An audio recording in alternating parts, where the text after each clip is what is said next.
Ladies and gentlemen, can I please have your attention? I've just been handed an urgent and horrifying news story. And I need all of you to stop what you're doing and listen.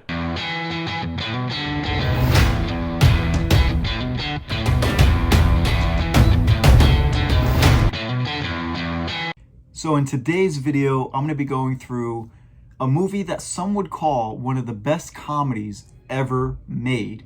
I'm talking about Anchorman.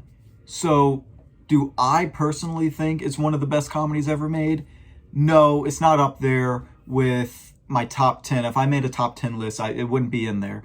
But it is up there for me for like a top 50 or maybe even a top 40 if I actually sat down and thought about it. This just simply wasn't a movie that I grew up with relating to because it wasn't in my generation. I was only 7 years old when this movie came out. So, I mean, if I was 7 years old watching this movie, that'd be pretty sweet. But I wasn't. I didn't see this movie until probably closer to like 14. So the director, Adam McKay, has gone on to direct such films as Step Brothers, The Other Guys, Vice, The Big Short, and the upcoming Netflix film starring Leonardo DiCaprio and Jennifer Lawrence, Don't Look Up. So the director went on to state that the idea for Anchorman came from Will Ferrell, and what had happened was he was watching an interview from a news anchor from the 70s talking about how sexist the environment was in the news station, and that's kind of how the idea for this movie formulated. Let me just grab this. Oh, sorry about that. Whammy. And in this movie, it's very clear that a lot of stuff is improvised, which sometimes can work for a movie and sometimes can hurt a movie. But in this case, when you have so many people that are very versed in the background of improvisation, which I wish I was, because a lot of the times the stuff that comes out of my mouth is just gibberish.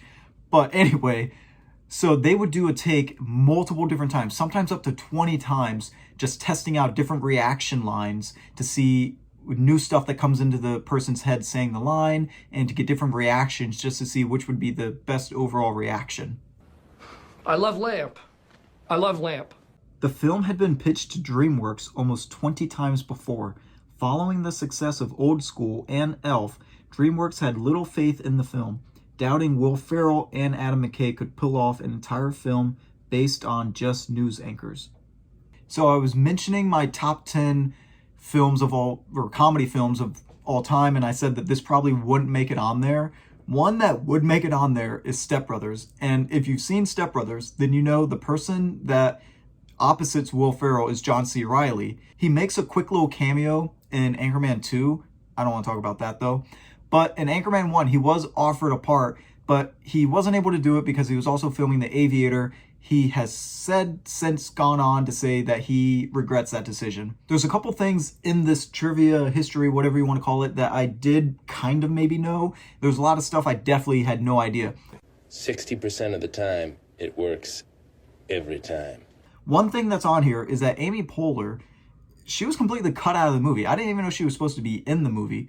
So now I'm kind of wondering, what part did she play in this movie that she just had to get cut out completely because of time or whatever. So I found that very interesting. But like I said, with John C. Reilly, they managed to bring her in to Anchorman number 2. And this time with her buddy, Tina Fey, those two together on any screen, not just a movie screen. They just know how to play off each other so well, like a game of tennis.